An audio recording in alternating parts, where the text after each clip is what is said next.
Here is a trap almost every beginner falls into. Your model is underperforming, so you reach for a bigger, more complex one, and somehow it gets worse on real data instead of better. That is not bad luck, and it is not a bug in your code. It is the single most important idea for understanding why models fail to generalize, and once it clicks, a huge amount of machine learning suddenly makes sense. It is called the Bias-Variance Tradeoff, and over the next few minutes we are going to unpack exactly what it is telling you and how to use it. Before the math, feel the tension with a simple comparison of the two ways a model can go wrong. On one side, a model that is too simple. Picture fitting a straight line to data that clearly curves. It makes wrong assumptions about the shape of the pattern, so it does badly on the training data and on new data alike, missing the same way every time. That is high bias, and we call it underfitting.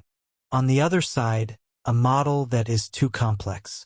It bends to fit every wiggle, including the random noise in your particular sample, so it changes wildly if the data shifts even slightly. Great on training, poor on anything new, and unstable from one dataset to the next. That is high variance, and we call it overfitting. Now let us make this precise, because the error on unseen data actually decomposes into pieces you can reason about. Total expected error on new data breaks into three parts. There is bias squared.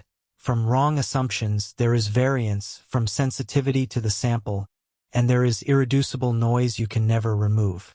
Only the first two are yours to trade against each other. Here is the tension.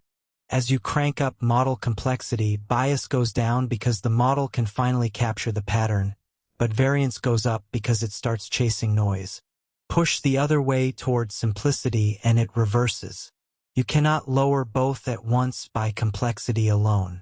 Add those moving pieces together and total error traces a bowl. It falls as you leave the too simple region, bottoms out, then rises again as complexity runs away. That curved shape is the whole story in a single line. The bottom of that bowl is what you are hunting for. It is the sweet spot of complexity, low enough to avoid underfitting and high enough to avoid overfitting. Tuning things like model size, tree depth, or regularization strength is really just searching for that minimum. One quick caveat: modern deep learning complicates this classic picture with double descent, where error can fall again past a certain point, but the trade-off remains the foundational intuition. Let us lock in three ideas that carry the whole concept. Bias comes from a model that is too simple, making assumptions too crude for the real pattern. It shows up as poor performance on both training and test data, the telltale sign of underfitting. Variance comes from a model that is too complex, so sensitive to the exact training set that it fits the random noise inside it. It looks brilliant on training data and then stumbles on anything new, the signature of overfitting. Total error is smallest at a complexity sweet spot between those two failures, not at either extreme. Regularization, more data, and ensembling methods like bagging pull down variance, while a richer model or better features pull down bias.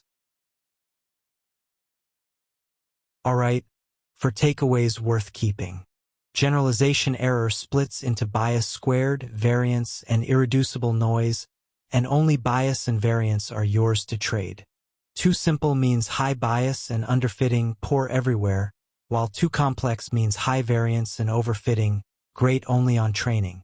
Raising complexity lowers bias but raises variance, so total error is bowl-shaped and minimized at a sweet spot in the middle.